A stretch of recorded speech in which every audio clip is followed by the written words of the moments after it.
Lancé en mars 2019, le plan national pour le logement des Monégasques prévoit d'accroître de 43% la capacité d'accueil du parc domanial sur les 15 prochaines années. Deux grands projets sont actuellement en cours de construction, le Grand Ida et le Palais Honoria. Ils permettront à terme d'offrir 205 logements pour les Monégasques. Bonsoir Rémi Roland. Bonsoir Émilie Rousseau. Vous êtes avec nous ce soir pour aborder l'un des projets majeurs, essentiels, je dirais même à la Principauté, le Palais Honoria. Les travaux ont déjà débuté. C'est un projet qui se situe au niveau du boulevard de Belgique, c'est ça? L'opération Palais Honoria, comme l'opération Grand Ida qu'on avait eu l'occasion dernièrement d'évoquer sur l'antenne de Monaco Info, figure au plan national pour le logement des Monégasques. C'est une opération entièrement domaniale. Elle se situe à l'angle du boulevard de Belgique et du boulevard de Jardin Exotique, où ont été démolis les immeubles donc Palais Honoria et Villa Lema au début de l'année 2020. À terme, que va offrir ce bâtiment qui va apporter un plus au quartier, hein?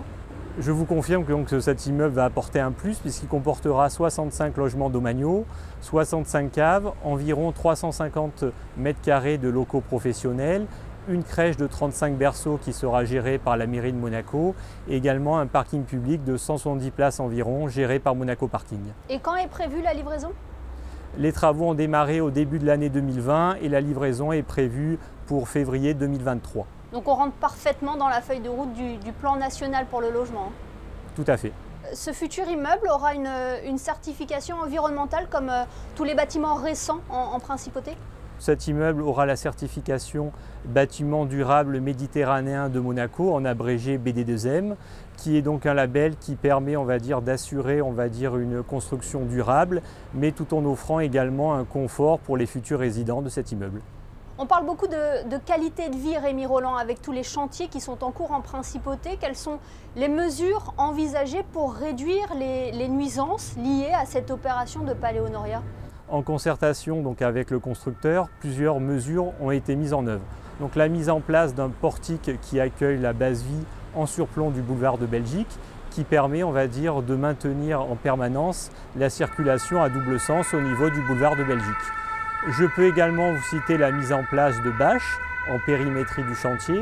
On peut également vous citer l'utilisation à terme de la technologie du up and down, dans lequel, après qu'on ait réalisé une dalle partielle, le terrassement pourra se faire en infrastructure, qui permet de limiter l'émergence des nuisances sonores.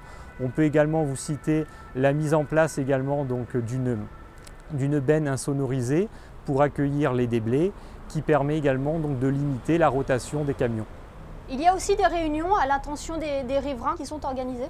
Au démarrage de l'opération, c'était de mémoire au 7 janvier 2020, on avait organisé une réunion à l'attention des riverains. Cette réunion avait pour objectif à la fois de leur présenter le projet, de leur indiquer les mesures que je viens de vous préciser pour la limitation des nuisances, puis de répondre à leurs interrogations.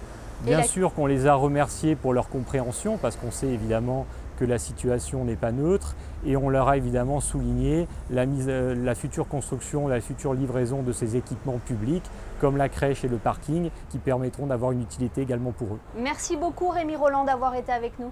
Merci Émilie Rousseau.